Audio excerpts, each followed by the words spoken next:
Here's part 2 of the Oikawa with an eating disorder video. Yeah, so, if eating disorder is a triggering topic for you, please don't watch this. And yeah, because it will discuss eating disorders.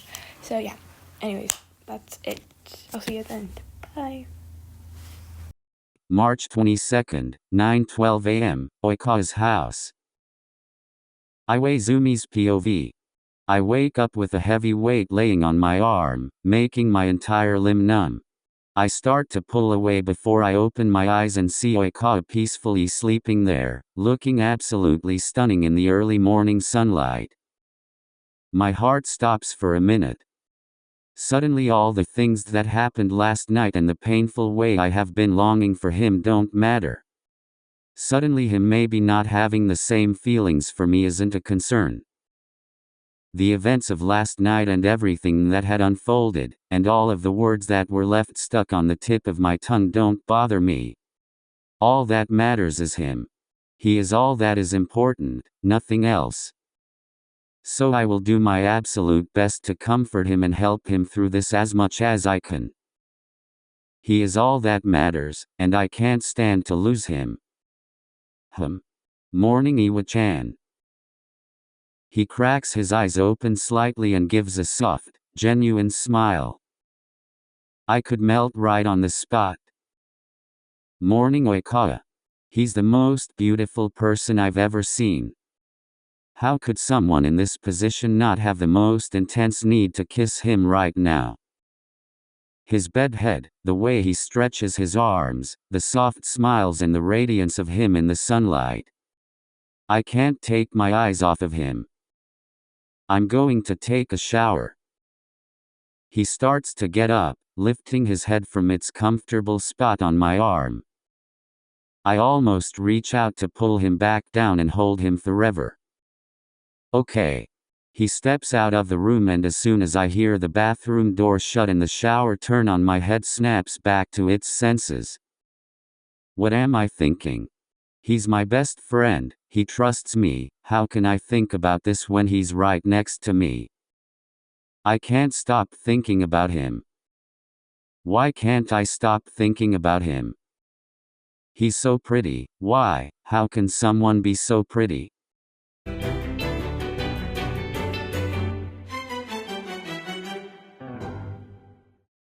Bara Arms Group Chat. March 22nd, 9:32 a.m. Fuck. Ooh eyes. Someone is having a bit of a crisis now. How the hell am I supposed to not think about him? Damn, the gay is very immaculate on this day. Iwaizumi, what's wrong? Is this about your crush on Oikawa? Shit. You know? How? I mean, it's kinda obvious. Really? Do you think he knows? Fuck, what if he knows and he doesn't like me back? Really? Are you really that dense? What? He's literally in love with you, dum-dum. Yes, Oikawa has feelings for you, it is very obvious. Even a Shiwaka can see it, and Mans is about as good at reading people as a rock. Fuck, really? Yeah, man. So like, should I confess to him? Yeah. You're actually stupid. You should tell him, especially since he probably likes you back. Okay. I'm going to do it. Bye. Have fun, bae kissing cat face.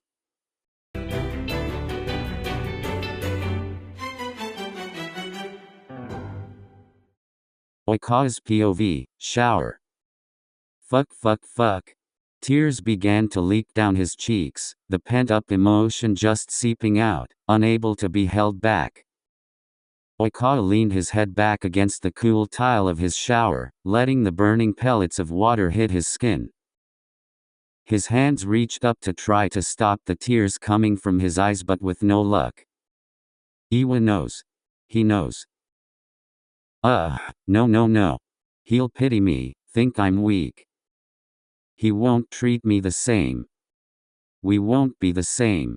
Oikawa looked down at his stomach, something that he had dreaded doing and had avoided as much as possible. His own body looked wrong.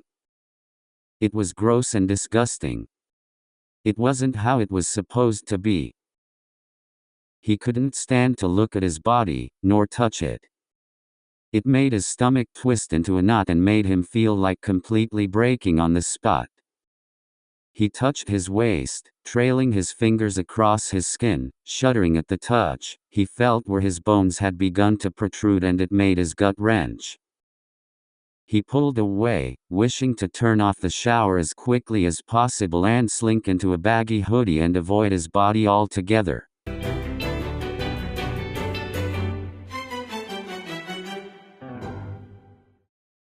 Stepping out of the bathroom, Oikawa's nose was filled with the rich and enveloping scent of food. His body became anxious and whittled with dread. He stepped down the stairs toward the kitchen with reluctance, following the scent that wafted through the house. Oikawa walked into the kitchen and was immediately consumed by the smell of freshly baked milk bread, one of the only foods that he could will himself to eat anymore. But then his eyes drifted upwards and were greeted by a much more delicious sight. Iwa-chan was standing by the stove cooking up something, wearing an apron and humming something. Oikawa's heart nearly jumped out of his chest. Ah. Oh, Kawa, are you done with your shower? Yet. What are you doing, Iwa-chan? Oikawa stepped closer, going to look over Iwaizumi's shoulder to see what he was cooking. Sit down, it's almost done. You didn't have to cook for me, Iwa-chan. It's not like I'm going to eat it anyway. I wanted to, it's fine. Oikawa took a seat, slightly disappointed that he didn't get to see what was in the pan. He sat in silence, fiddling his fingers, anxiously waiting for Iwaizumi to say something. Suddenly the timer to the oven went off loudly and Oikawa nearly jumped out of his seat. Iwa quickly took out the pan of milk bread. Though Oikawa didn't look up, he kept his attention focused intently on his hands. Iwaizumi's heart was beating fast. He was planning on confessing today, this morning, right now. He couldn't help but listen to the tiny voice in the back of his mind telling him that this could potentially ruin a decade of friendship if Oikawa didn't feel the same. But if he didn't do this, he thought he might regret it for the rest of his life. He put the milk bread he had made onto a plate and took a deep breath. What's this, Iwa-chan? Oikawa made the cute, perplexed face that Iwaizumi always found absolutely adorable. He looked down at the heart-shaped milk bread he had placed in front of Oikawa. Well. I know that food might not be the best way to say this. Suddenly Iwaizumi was regretting his decision. After what had happened last night, why the hell had he chosen to give Oikawa food? Well, you know I'm not very good with my words, but... He torn his eyes from his feet below him and forced himself to look directly at Oikawa. I love you. Oikawa's jaw practically split from the rest of his face. His eyes shot wide with shock and Iwaizumi's heart began to go into overdrive at the lack of words. I know I could ruin everything, 10 years of friendship, but I just can't go on knowing that I could have told you but was too much of a coward. I can't stop thinking about you. Every time I see you I get butterflies and my heart speeds whenever we touch. I feel like an idiot. Please say something, Kawa. Iwa-chan. Oikawa's voice choked as tears verged the edge of his eyes. Iwa-chan. You big dummy. I've been in love with you since we were kids. And here I was thinking that you were straight. Oikawa let out a slight laugh as his tears began to stream down his cheeks for the second time that morning. Really? Yeah, I guess my friends were right. We really are so oblivious. Iwaizumi wrapped his arms around Oikawa and enveloped him in a tight embrace. Comforting and warm, just like how he had held Oikawa the night before. Their hearts were warmer than they had ever been. After a few minutes they pulled away, a light pink dusting their cheeks. Breakfast? A lump formed in the back of Oikawa's throat. The thing he had been dreading. Sure. Listen, I don't want to ruin this moment or anything, but I just want to let you know that I'm here for you, okay? Iwaizumi reached over the table and intertwined his and Oikawa's fingers. You don't have to go through things all by yourself. You're not alone. I know it's not going to be easy, and it's going to be hard, but if you're willing to try to get better, I will stand right by your side all the way.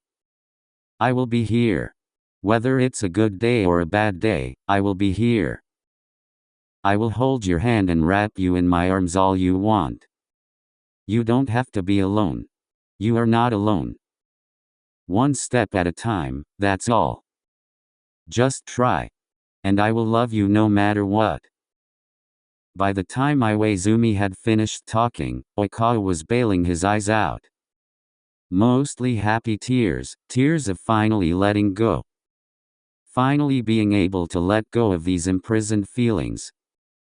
Hajime embraced Oikawa again, taking him into a comforting warmth like no other.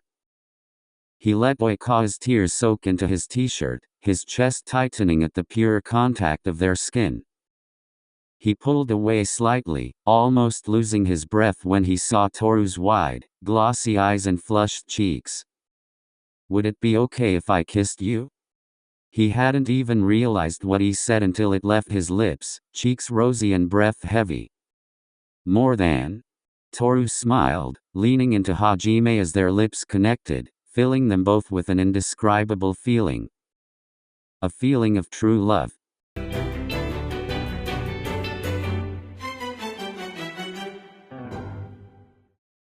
Three months later. Thursday, June 27th, 1:34 p.m.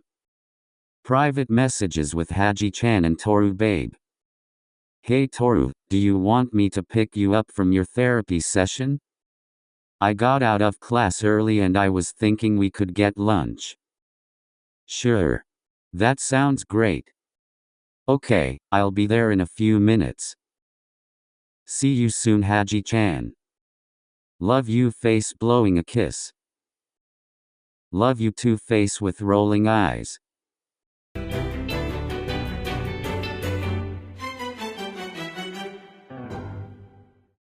Two years later. Hajime.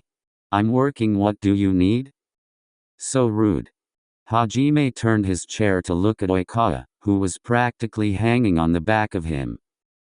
He slipped off his reading glasses and put them on his desk on top of the medical textbooks he was studying. Oikawa took this as an open invitation to crawl into Hajime's lap. You know I actually have to study sometime, right? Yeah, just not right now, it's time for bed. You're one to be lecturing me about sleeping habits. Mean. I've been sleeping very well, thank you very much. MMHMM. Hey. Come on, you need sleep. Tooru got up and grabbed Hajime's wrist, pulling him up from his chair and dragging him into their shared bedroom. Tooru immediately plopped down onto the bed and began to crawl under the covers. You need to brush your teeth first. I'm so tired, Iwa-chan. You need to have hygiene, you heathen. Tooru grabbed Hajime's arm and pulled him down onto him. Staring into each other's eyes, the atmosphere quickly became heated. Hajime leaned down and touched his lips with Tooru's, softly caressing his cheek with his rough palm. Their tongues danced between their mouths, and hands grabbed desperately at fabric. Tooru ripped off Hajime's shirt, admiring his toned muscles for a moment before their lips reunited. Hajime's brain fogged and his hands trailed underneath Tooru's shirt, leaving goosebumps across his skin. Suddenly Hajime pulled away from their heated embrace, and looked at Tooru with heavy eyes and panted breaths. Is this okay? Are you sure? Tooru took a moment, thinking of the way Hajime's skin felt against his own.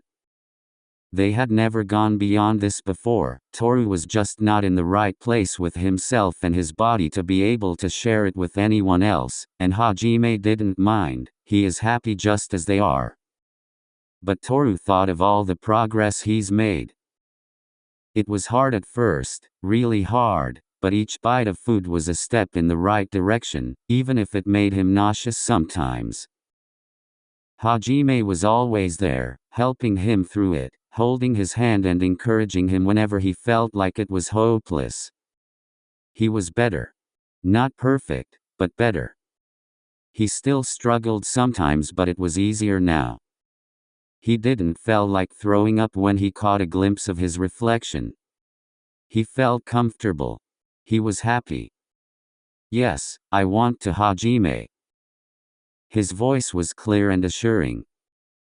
And as Hajime took Tooru into his embrace, all of Toru's worries slowly melted away and he was left with pure love for the man holding him. Fin.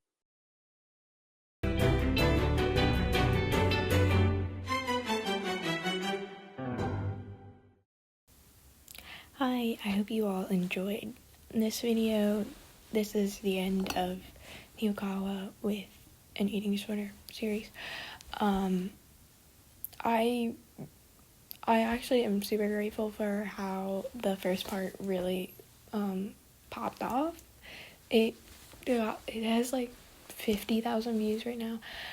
Thank you so much. Like, that means a lot to me. I was really debating whether or not to post that video because it is a very like touchy subject, and so I was a little bit worried about it, but I am really grateful for that.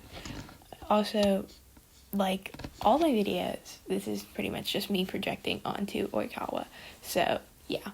Anyways, did I cry when Iwaizumi was comforting Oikawa? Maybe not. You'll never know. Anyways, thank you for all the support, and thank you for 4,000 subscribers. That means like so much. I've literally tripled my subscribers in like 2 weeks, so that's amazing. Thank you so much, and I'll be back soon with another video. So bye.